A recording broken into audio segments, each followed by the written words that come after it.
bienvenue dans cette nouvelle vidéo. Alors aujourd'hui on essaye une Ferrari 458 Italia Spider. Restez connectés. Puis si la vidéo vous plaît, n'hésitez pas à liker, abonnez-vous et puis bonne vidéo. Bon alors Brice, t'es venu nous présenter ta Ferrari 458 Spider. Elle est magnifique. La couleur, tu la connais, la couleur précisément? Alors c'est un jaune nacré. Ouais. Alors après l'intitulé je sais pas. Elle est magnifique. Je sais pas, mais ouais, c'est un jaune nacré, donc c'est un tricouche. C'est un tricouche, c'est assez particulier au niveau de la peinture quand il y a un accro ou quoi que ce soit, il faut des fois reprendre plusieurs éléments pour arriver à faire une peinture unie. Après on fait des véhicules souvent qui sont dans les garages, etc. Voilà, la peinture ne ternit pas trop au soleil, on arrive quand même à retrouver la peinture d'origine. Et non, elle est trop belle. Oui, du coup, tu as dit c'était 3 couches. Et c'est une option ce jaune? Ouais, c'est une option. C'est ce qu'on disait, c'est la vraie couleur Ferrari, c'est ça, voilà. Ça change des rouges ou... Ça change des rouges. Après, il y a le blanc qui est un peu sympa aussi, qui est un peu joli, qui change un peu. C'est vrai que moi, elles sont toutes rouges. Mais là, ça change pour quelque chose vraiment qu'on n'a pas d'habitude. Voilà, ouais. Et du coup, alors, c'est quoi comme moteur? Explique-nous un peu. Alors, je vais tout ouvrir. Ouais, je veux bien.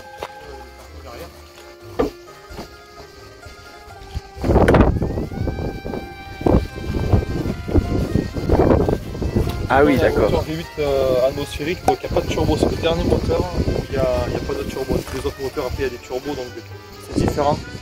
C'est vraiment un modèle un futur collector, parce que c'est la seule, c'est l'unique, avec un cabriolet, un moteur V8 atmosphérique de la marque. Juste avant, c'est la 430, c'est une capote. D'accord. Là, c'est un système en axe, comme sur la Renault Wind.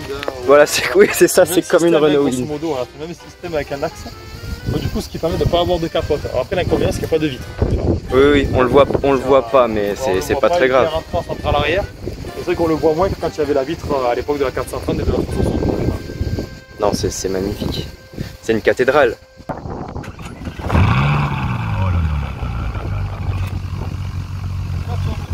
Ouais, mode sport.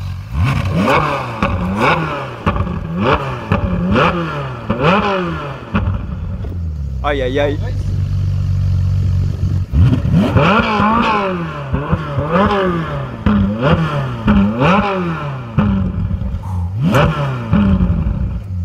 Et du coup alors parle-nous des options. Quelles options il y a? Il y a l'option carbone là, donc ça c'est une option. Ça oui, c'est du véritable carbone du coup. Hein. C'est du véritable carbone, c'est bien. Ok. Les sièges, tu as plusieurs types de sièges. Ça c'est le siège baquet.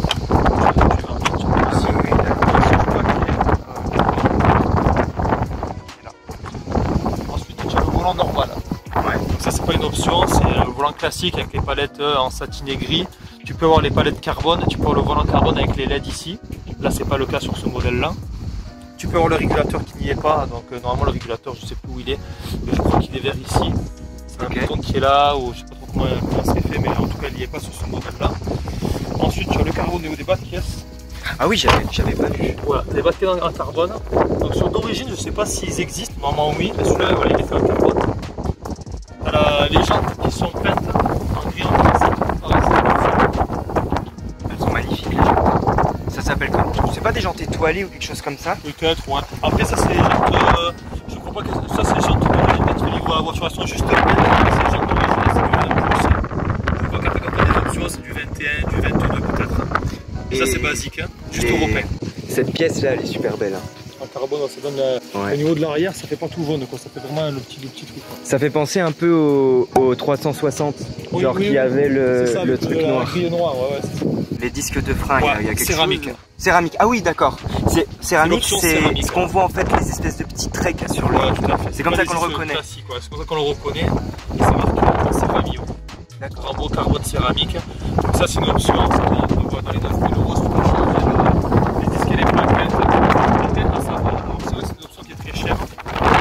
L'utilisation normale. Ouais. Ça consomme très peu la tienne. C'est-à-dire que là, les freins, ils sont à 2% dessus. Ok. 4 mois de...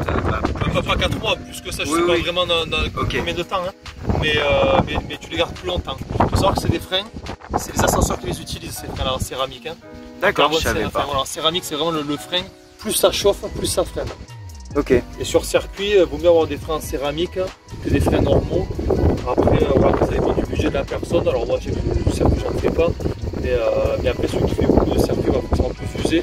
Mais déjà, sur une utilisation normale, bon, des freins, tu les utilises, tu les changes jamais. Ah oui, c'est sûr. Les chargettes à prendre. Ah oui. Là, tu vois, les disques même pas prononcés, les plaquettes, tu vois, c'est comme la largeur de ton doigt. Le seul défaut, comme je dis, c'est la couleur des étriers qui aurait pu être différente.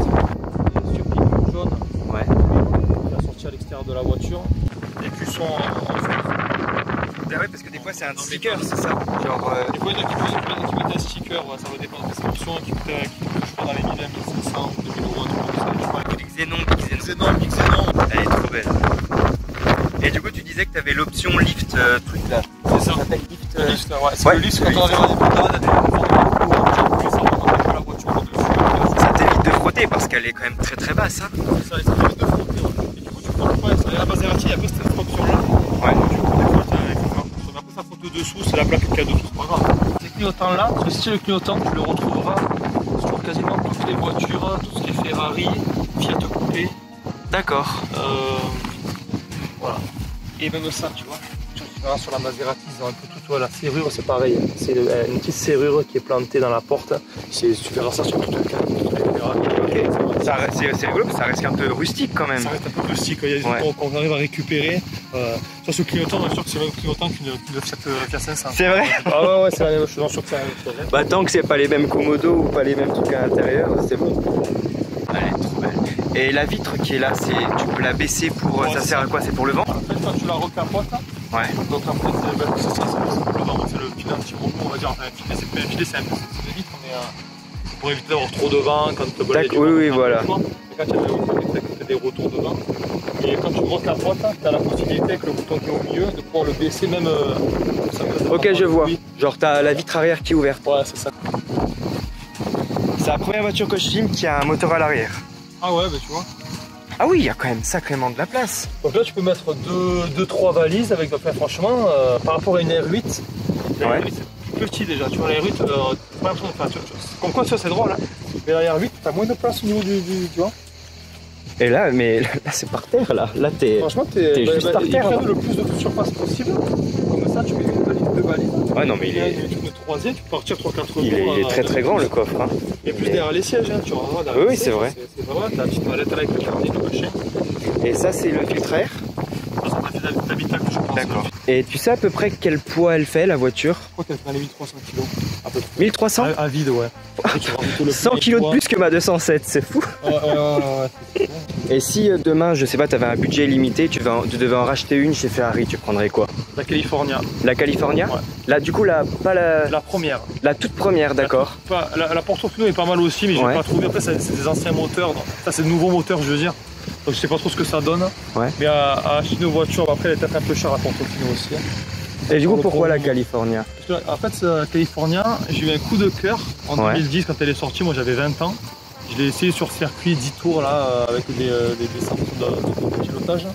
Et parce qu'elle est très polyvalente. C'est un coupe cabriolet, Ouais. 4 places. Donc, il y a avec 2 places. Ah oui, 4 places, Ouais, oui. 4 places. Je trouve qu'elle était très belle. C'est vrai qu'elle est jolie, oui. Elle est. Alors c'est vrai qu'elle est. C'est moins sportif. C'est moins radical Non, que... c'est de Californie, c'est pas. Enfin, ils l'ont faite pas forcément pour la sportivité, ils l'ont faite pour la polyvalence, je pense. Hein. Et c'est voilà, pour moi, c'est une voiture. Celle de 2010, c'est très belle. Celle juste après, je l'ai trouvée moins belle. Moi aussi, elle est trop... Les feux, j'aime pas trop, c'est Voilà, trop effilé. ça, les échappements sont alignés, alors que la Californie, c'était les échappements qui étaient en haut. Ouais. C'est des différences. C'est vrai, donc, oui. ben, moi, j'ai préféré. Très très belle, oui, j'avoue. Et c'est quoi comme moteur, la C'est California? un V8 420 chevaux, 430 chevaux, et après ils ont fait un plus 30 juste après. C'est vrai qu'elle est... Quelques années après, je crois en 2012-2013. Elle est très très belle. Ils ont rajouté 20 chevaux de plus ou 30 chevaux de plus avec 30 kg de moins.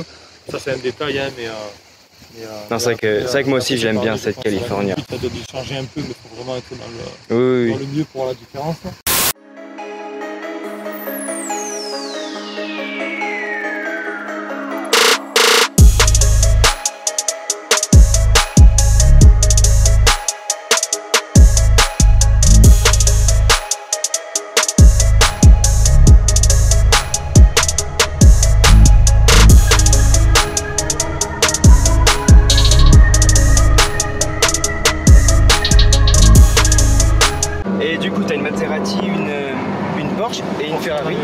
laquelle que tu préfères? Celle-là? Celle-là, ouais. C'est la plus puissante aussi. C'est la plus puissante, ouais. C'est la plus puissante. C'est celle qui va, si tu veux, c'est celle qui va te permettre, comment ça s'appelle? C'est celle qui va te permettre, si tu veux, de retrouver les sensations d'une voiture de course, quoi. Oui, voilà, c'est ça, oui. C'est celle qui va vraiment te permettre de te dire que tu es vraiment dans une autre catégorie. Tu vois, la Panamera, c'est plus une voiture pour faire de l'autoroute, pour rouler, plus confortable, avec un grand coffre. Tu vas être à 4 dedans facile. La Maserati, c'est l'entre-deux, c'est une voiture sportive, ça reste un moteur Ferrari qui a à l'intérieur. Il y a 4 vraies places. Tu as un coffre pour partir en voyage, si tu veux partir par exemple pendant une semaine. Ici, avec celle-là, ça serait un peu plus compliqué. Ça peut se faire, mais c'est plus restreint au niveau des bagages. Et celle-là, c'est vraiment la voiture où tu veux partir un week-end, ou tu veux partir 3-4 jours à la limite, avec 2 bagages, et dans les Cévennes, ou là, voilà, la sonorité, là, ça envoie, quoi. Après, toi, tu as de la place derrière les sièges, toi, tu peux mettre, par exemple, tu peux mettre des palmes, tu peux mettre. Oui. Toi, tu as une boîte à gants, là. Oui, c'est quand même. Voilà, elle est pas énorme, tu vois, mais si tu mets un petit sac à dos ou des palmes pour aller plonger, ben, tu vois, tu peux les mettre, tu vois, sans forcément le mettre dedans. Ah oui. Non, c'est génial. Puis elle a je veux dire, c'est magnifique, le design, c'est. Enfin, tout est tourné vers le conducteur. Voilà, tout est tourné vers le conducteur. Après, sur le nouveau modèle, ils ont mis un petit. Ouais, un écran, non? Un écran, voilà, c'est ça. Un écran qui fait que le passager peut regarder la vitesse, peut regarder le compte-tour, donc choisir ses musiques, etc. Donc, ouais, tout est tourné en fonction du pilote, comme en Formule 1, en fait, au niveau du volant, les clignotants, les essuie-glaces, les palettes, la radio qui est ici, le GPS qui est au niveau de l'écran là. Et puis le compteur est de la même couleur que l'extérieur. Que l'extérieur. Après, c'est 2 options. Tu peux choisir le gris, tu peux choisir le rouge. Tu l'achètes neuf. Après, tu vois, le changer, chez Ferrari, ils peuvent te changer la couleur. D'accord. Et je veux dire, c'est fiable ou il y a des fois des petits problèmes? Pour l'instant, j'ai rien eu. Il n'y a rien. Tu l'as depuis longtemps? En particulier, ça fait à peu près 4 mois. D'accord, ok. Ça, c'est top. Ouais. Aussi, hein. Et du coup, tu nous disais que toi, tu fais des paris sportifs, c'est ça? Ouais, c'est ça. Ouais. Alors, si tu peux un peu nous en parler. Alors, au niveau des paris sportifs, voilà. Donc moi j'ai un site internet et c'est www.11.11.fr. Je le mettrai dans la vidéo. Et c'est juste en dessous. Voilà. Et du coup, donc j'ai un compte Instagram où je publie des paris sportifs qui sont sur le site. Donc du coup, il faut s'abonner bien évidemment. Et à ce niveau-là, voilà, j'essaie de pronostiquer les meilleurs matchs qui sont possibles avec les combinaisons qu'il y a sur les sites de paris. Il faut savoir que sur les sites de paris, il y a souvent des pronostics qui sont cachés. Qui sont rentables et qui ne sont pas forcément mis en valeur. Et c'est ce que moi j'essaie de trouver pour faire gagner les gens qui sont abonnés, pour faire gagner les abonnés. Voilà. D'accord, bah, je mettrai tout en description, n'hésitez pas à vous abonner à l'insta de mon ami. Voilà. Les pneus, ils adhèrent pas trop.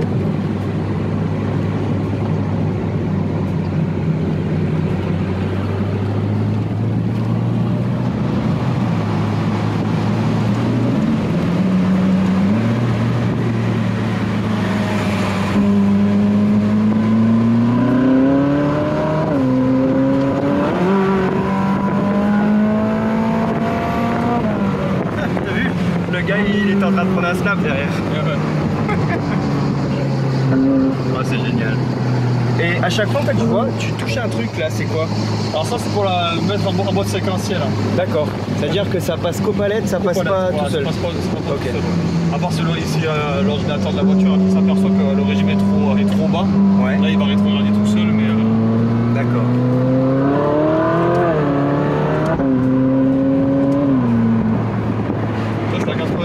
Oui, c'est truc fou, hein. C'est vrai. On a l'impression qu'on va, on va à 800 à l'heure, mais avec les clapets d'échappement et tout, on monte à 80 et puis.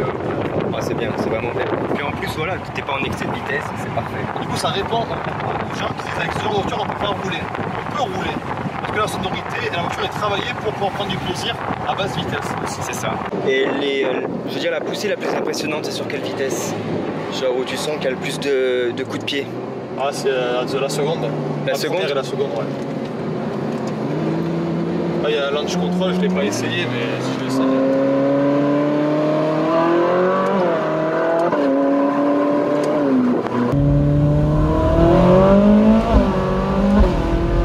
Oh, alors là,